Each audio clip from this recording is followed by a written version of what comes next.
ગૃહમંત્રી હર્ષ સંઘવીએ આજે સુરત ખાતે મતદાન કર્યું. મતદાન કર્યા બાદ તેમણે વિરોધીઓ પર આકરા પ્રહાર કરવાની શરૂઆત કરી. શું કહી રહ્યા છે ગૃહમંત્રી, વિગતે વાત કરીએ. નમસ્કાર, જય માતાજી મિત્રો, હું છું આપનો મધુસૂદન બારોટ. મિત્રો, આપને જણાવવાનું કે આજે એક નવો સ્ટુડિયો ઓપનિંગ કર્યો છે જેનું નામ છે ઓમ રેકોર્ડિંગ સ્ટુડિયો, જેના આપણા હોનર છે સમીરભાઈ શાહ. જે સ્થળ છે અમદાવાદ પાલડી. તો મિત્રો, ગુજરાતથી બહાર અને ઓલ ઇન્ડિયાથી તમે ક્યાંય પણથી જો સારા ગીતો હોય, કોઈ પણ પ્રકારનું ગીત હોય, તમારે જો ગાવું હોય તો ઓમ રેકોર્ડિંગ સ્ટુડિયોનો જરૂરી મુલાકાત લેજો. અહીંયા બહુ સારું મ્યુઝિક અને બહુ સારા પ્રકારના ગીતો મળી રહેશે, જેમાં નામી અનામી તમામ પ્રકારના કલાકારો અહીંયા રેકોર્ડિંગ માટે આવે છે અને આવશે. તો જલ્દીથી જેટલું બને એટલું આ ઓમ રેકોર્ડિંગ સ્ટુડિયોનો કોન્ટેક્ટ કરો, પાલડી. દર્શક મિત્રો, સ્કાયનેટ મીડિયામાં આપનું સ્વાગત છે. સ્થાનિક સ્વરાજ્યની ચૂંટણીને લઈને આજે મતદાનની પ્રક્રિયા ચાલી રહી છે. ગુજરાતભરમાં ઉત્સાહભેર લોકો મતદાનમાં જોડાઈ રહ્યા છે, પરંતુ હવે ગરમીનો પારો વધવાની શરૂઆત થઈ છે. તે જોવા મળી રહ્યો છે.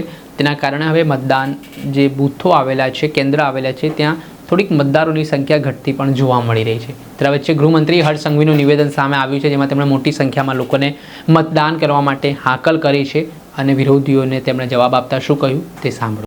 લોકશાહીનો આ સૌથી મોટો પર્વ સ્થાનિક સ્વરાજ્ય 2026ની ચૂંટણીની આજે મતદાનની શરૂઆત વહેલી સવારથી થઈ ચૂકી છે. રાજ્યભરના નાગરિકોનો આભાર માનવો પડે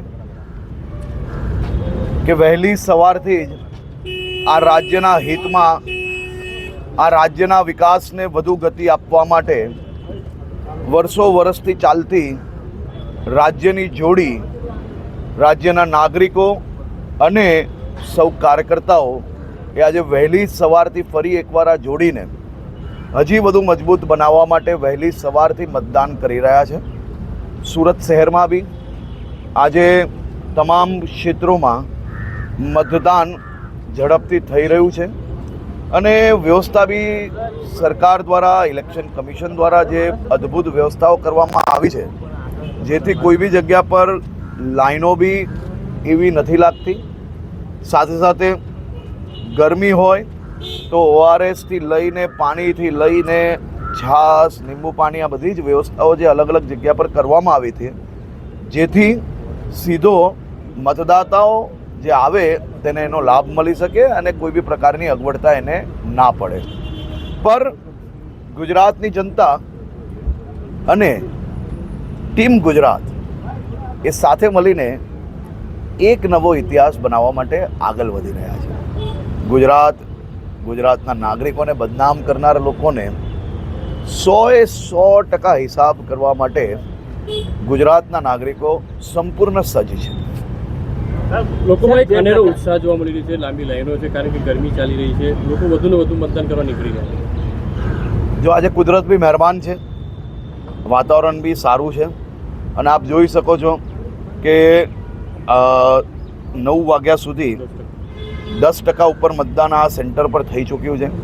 તો બી જે વ્યવસ્થાઓ કરવામાં આવી છે, 5 જ મિનિટની અંદર કોઈ બી મતદાતા આવશે તો 5 થી 10 મિનિટની અંદર એ મતદાન કરીને ફરી બહાર નીકળી શકે એ પ્રકારની સરસ વ્યવસ્થાઓ બધી સ્કૂલોમાં કરવામાં આવી છે. એટલે મતદાતાએ જરા બી ચિંતા કરવાની જરૂર નથી કે ગરમીમાં કેટલું ઊભું રહેવું પડશે, શું થશે, એવી કોઈ પરિસ્થિતિ નથી. ખૂબ સારી પરિસ્થિતિ છે, ખૂબ સારી વ્યવસ્થા છે. આપે જોયું કે જે સિનિયર સિટીઝન મતદાન કરવા આવેલા હતા, મારી જોડે જોડે ગયા હતા, મારાથી પહેલાં બહાર નીકળીને એ એમના ઘર તરફ વળી શક્યા. એટલી સરસ વ્યવસ્થાઓ કરવામાં આવી છે સિનિયર સિટીઝનો માટે. ખાસ કરીને જે સિનિયર સિટીઝન ચાલી નથી શકતા તેના માટે વ્હીલચેરની વ્યવસ્થાઓ, આવા લઈ જવા માટેની વ્યવસ્થાઓ, આ બધી જ જે વ્યવસ્થાઓ કરવામાં આવી છે, જેથી કોઈ બી મતદાતાઓએ કોઈ બી પ્રકારની એને તકલીફ ના પડે તે માટે આ વ્યવસ્થાઓ કરવામાં આવી છે. અને બેફિકર તમામ લોકો પોતપોતાના ઘરેથી નીકળીને મતદાન સેન્ટર તક જઈ શકે છે. કોઈ પ્રકારની અગવડતા નથી. બધી જ જગ્યા પર પંખાઓની વ્યવસ્થા, બધી જ જગ્યા પર ORS, પાણી, લીંબુ પાણી, આ બધી જ વ્યવસ્થાઓ છે, જેથી તમે જશો તો લોકશાહીના આ ઉત્સવનો આનંદ માણી શકશો. પરંતુ લોકશાહીના ઉત્સવના કારણે તમને કોઈ તકલીફ ના પડે તેવા દ્રશ્ય આખા ગુજરાતમાંથી હમણાં આવી રહ્યા છે. હર્ષભાઈ, તમે જે અપીલ કરી હતી મતદારોને સાકાર થતી દેખાઈ રહી છે ત્યારે પૂરેપૂરી ગુજરાતના નાગરિકોને અમે ગુજરાતના નાગરિકોના હિતમાં જ હંમેશા અમારો સહયોગ હોય અને આ રાજ્યના નાગરિકો એ ટીમ ગુજરાત છે. નાગરિકોમાં અનેરો ઉત્સાહ છે અને જે પ્રકારે લોકો જે હું જોઈ રહ્યો છું, જે ઉત્સાહ છે અને જે પ્રકારે આ ગુજરાતને બદનામ કરવાવાળા લોકોની સામે આક્રોશ છે, આ બેવ વસ્તુ તમને મતદાન કેન્દ્ર પર નજરે પડી રહી છે. વિપક્ષી પાર્ટીઓ દ્વારા ખૂબ આક્ષેપ કરવામાં આવ્યા હતા ચૂંટણી પ્રચારના સમયે, એનું અસર કે મતદાનમાં સરકાર જોઈ રહી છે. देखिए, आज के दिन मैं खास तौर पे बहुत राजकीय बात આપે સાંભળ્યા આ હતા ગૃહમંત્રી હર્ષ સંઘવી. તેમણે મોટું નિવેદન આપી દીધું છે. વિરોધીઓને આડકતરી રીતે તેમણે પ્રહાર કરવાની શરૂઆત કરી છે અને કહ્યું છે કે ગુજરાતની જનતા આ વખતે અપમાનનો જવાબ આપશે. તેના જ કારણે રાજકારણ ગરમાયું છે. દર્શક મિત્રો, આવા જ વિડીયો જોવા માટે સ્કાયનેટ મીડિયા જોતા રહો.